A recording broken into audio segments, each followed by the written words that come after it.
I'm Brenda Quintana coming to you from the Beehive. Today I'm going to show you how to make these adorable Christmas slider favors using the Cookie Cutter Christmas Bundle.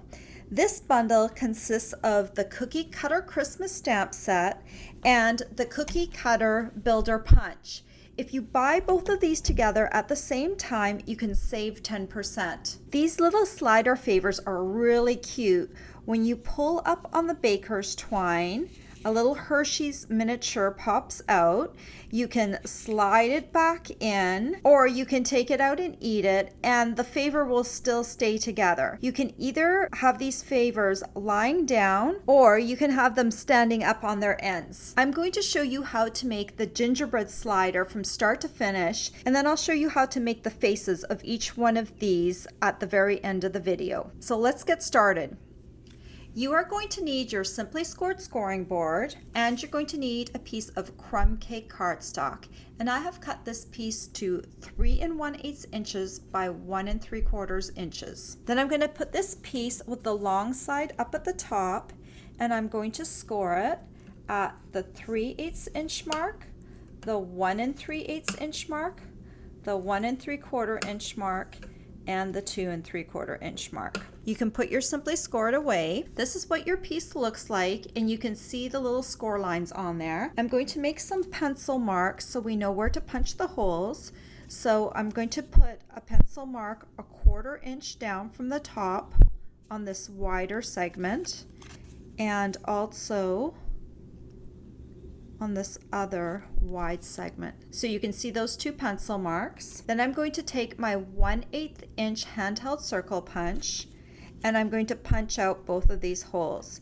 I'm going to peek down the side and see where the punch is hitting my pencil mark to make sure it's aligned properly. And once I like where it's sitting, then I'm going to punch through. I'm going to do the same for the other one, like that. Then I'm going to take some tear-in tape, and I'm just going to run it on one of the end segments, and I'm going to tear off the end like that. Then I'm going to fold this piece along all the score lines like that. Remove the liner from the tear-in tape, and then I'm going to bring these two sides together to form a rectangle, and this rectangle is open on both sides. Then we're going to need a piece of very vanilla baker's twine, and I need about 12 inches. I'm measuring it on my ruler down here. I'm just going to cut that off, and then I'm just going to feed it through the holes. This baker's twine is a little thicker than the ones I used for the Halloween favor, so I'm just going to double it over on one of the ends so it's easier to push through. I'm going to grab it from the inside, and then I'm going to take that same doubled over piece and push it through the hole right here, and then pull it through. I've got the piece going from the outside through the inside and back out. And then what you want to do is just let the pieces hang down evenly on either side. Then you're going to need a Hershey's miniature, not nuggets. Nuggets are a little bit too thick. You're going to look for a package that says Hershey's miniatures on it. And you're going to take one of them, and you're going to look at the top of your slider box, and you're going to feed the miniature down into it. As you're doing this, the baker's twine is getting pushed down into the box along with the chocolate, and you can see how it wraps around here on the bottom. Then you're going to take the top and you're going to tie a bow like that. And then if you like, you can trim off the ends a bit.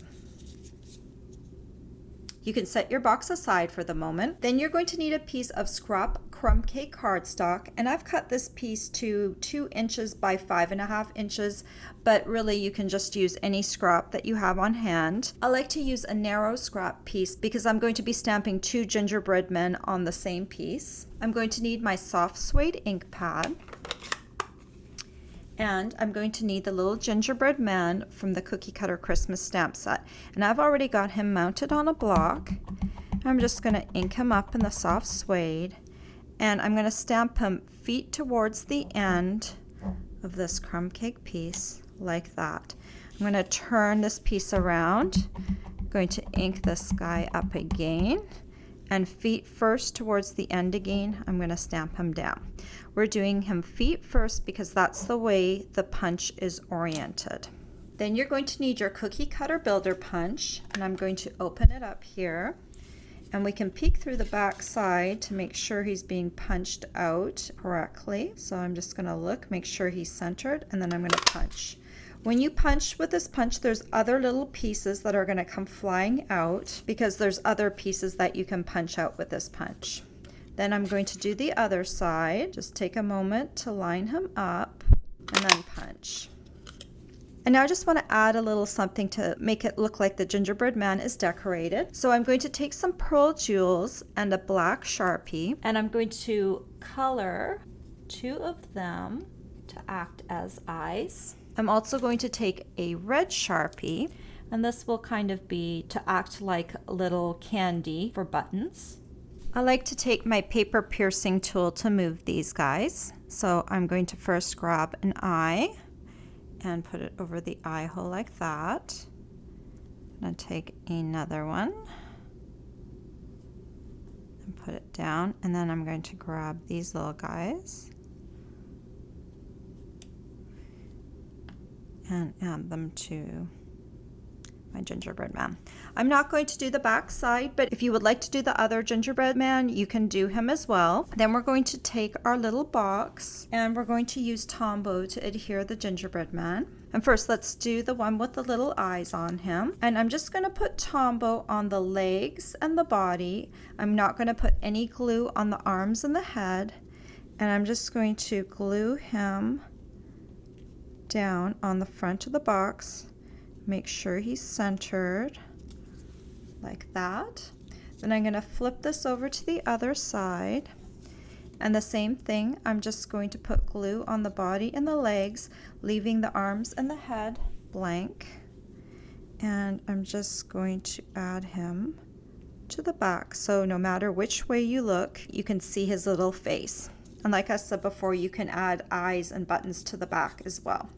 So there you go, there's the finished gingerbread man. So now let me show you how I made the faces for all the other critters. So for the reindeer, I also have a piece of crumb cake cardstock, and this one again is 2 inches by 5.5 inches. I'm going to need my soft suede ink pad again, and this time I'm going to need the reindeer stamp. The one thing we're going to do differently with the reindeer is that the antlers are going to go down towards the end, like that, because this one is punched in the reverse direction. I'm going to clean off my stamp, and then we're also going to need the real red ink pad, and I'm just going to go ahead and stamp him right on here. So let's go ahead and punch the reindeer that I stamped in soft suede. Make sure he's centered, looks good, and punch. And then I'm also going to just go ahead and cut out the nose on this reindeer, because he's going to be Rudolph the red-nosed reindeer.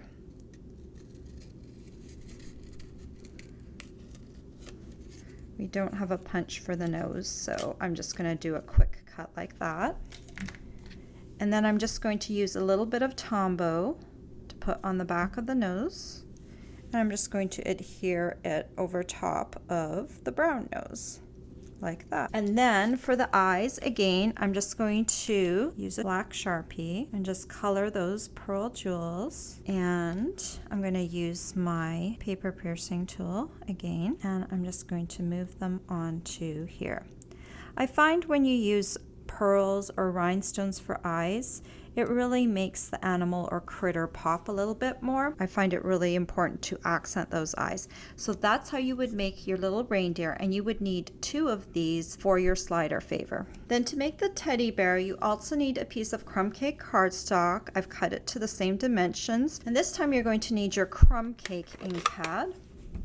And I've got this teddy bear stamp, and this one is actually, it looks kind of blank on here. It's this one with this dotted line going down the center.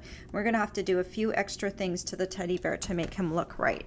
So first, we're going to ink him up in crumb cake, and I'm stamping again on crumb cake cardstock. Legs go down like that. Then while I have my crumb cake ink pad out here, I'm also going to stamp the ears because we're going to need to add these separately. And that's this little piece right here. And you can see it a little better on here. It's these two half circles. I'm just going to ink that up in crumb cake and stamp it down on this scrap piece of crumb cake cardstock. Then I'm going to need my Memento Tuxedo black ink pad. And I'm going to need the little bear face that comes with that stamp set. I'm going to ink him up in black. And I want the nose to go right at the top of this blank area right here, this little circle area. It's just going to be just inside of that area. And you can see very clearly when you stamp down, and you can see where I've stamped him. And I'm going to need my real red ink pad. And I'm going to need the little bow stamp, and I'm just going to ink this bow stamp up in the real red ink, and I'm going to stamp it right on the end of the scrap piece. So now we just need to do some punching. First, let's punch out the bear's body, make sure he's centered, and then go ahead and punch. Then we're going to punch out this bow on the end, and he just fits in over here on the side like that. And then we just need to punch out these little ears, and I'm going to use one of these circles over here on the side, and I'm just going to line it up so that the circle punches out that little half circle. And it's good that we'll have a little bit left over on the bottom so that we can use that to adhere the ears to the body. So here close up is what the ear pieces look like once they're punched out. I'm going to take one of them and a little bit of Tombow, just a tiny little dot at the bottom. You can probably see it like that. And then I'm just going to put the ear kind of on the side of the head like that. Then let me do the other ear. Tiny bit of Tombow. And let me add him over to the other side like that. Then we just need a little bit of Tombow for the back of the bow.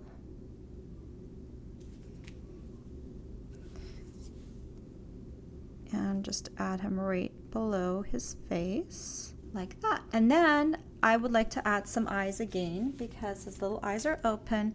So again, I'm just going to use a black Sharpie to color two of these medium pearls and just transfer them over with my paper piercing tool. And I think that just makes him look like his eyes are a little bit more alive when they have those little pearl jewels for the eyes. There you go. Isn't he cute? Okay, so the bear's done. And then I just have two more to show you how to stamp. I've got the Eskimo and the Santa. And for that, I have a piece of thick Whisper White cardstock. I've cut it to 2 inches by 5.5 inches. I'm going to need my Memento Tuxedo black ink pad. And first, let's go ahead and stamp the Santa.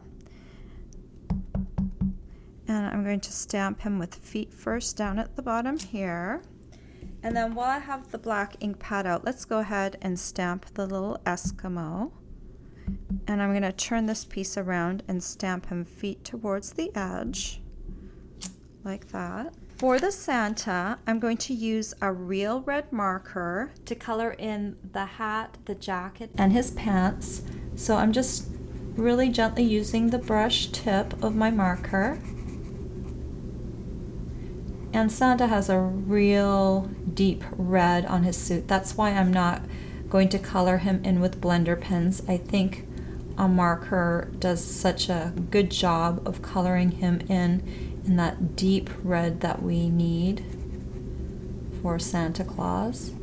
I'm leaving his little cuffs white. And then there's a little bit of red underneath his belt here. And then there's just a little bit of red on his pants. It's actually pretty quick to color him in. Your kids might even want to do that. So there you go, your Santa is done. All you need to do is punch him out. Just make sure he's centered and punch.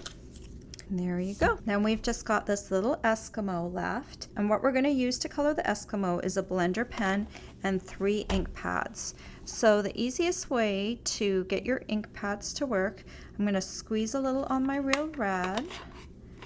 And I'm going to leave the Real Red open. I'm going to squeeze a little bit on my crumb cake and leave them open here.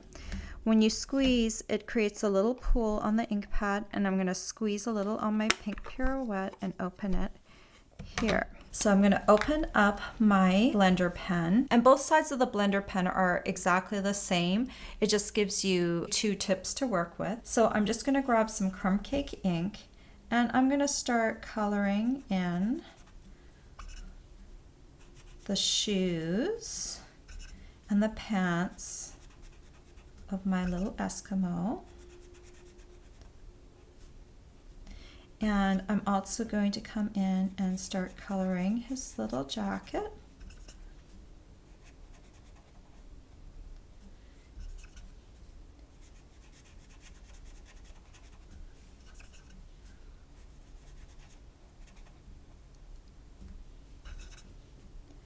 Go in between these little stitches, and I'm going to come just on the other side of this band right here. I'm going to add a little bit of crumb cake right there, just a little bit. I'm going to leave the fur white, and then there's just a little bit between the fur and this band right here that I'm going to get with my blender pen.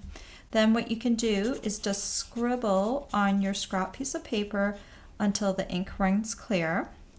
And I'm going to use pink Pirouette for the little Eskimo's face. You can choose whatever color you want. I think it just provides a little contrast if I use pink. And I know my face kind of goes pink in the cold, so that's what I'm going to do for the face. But you choose whatever you want. If you want a pink Pirouette is a good color for that. And again, I'm going to make sure my pink Pirouette is gone.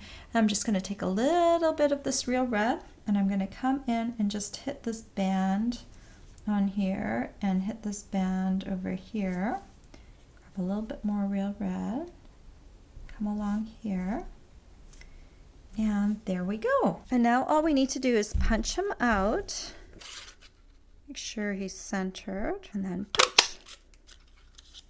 And once you've got 2 of each of the faces made, you can make little slider boxes for them and then attach one to the front and the back. And this is what they look like. Aren't they adorable? They'd make a cute little favor to hand out at your holiday party. All the supplies you'll need to make these cute favors are available for purchase on my blog. I hope you've enjoyed this tutorial. Bye for now. If you like this tutorial, be sure to check out all the free with purchase tutorials available on my blog. The Rolo's Pumpkin Wreath and Ornament tutorial is just one of the exclusive tutorials that you can choose free with a minimum purchase in my Stampin' Up! Store.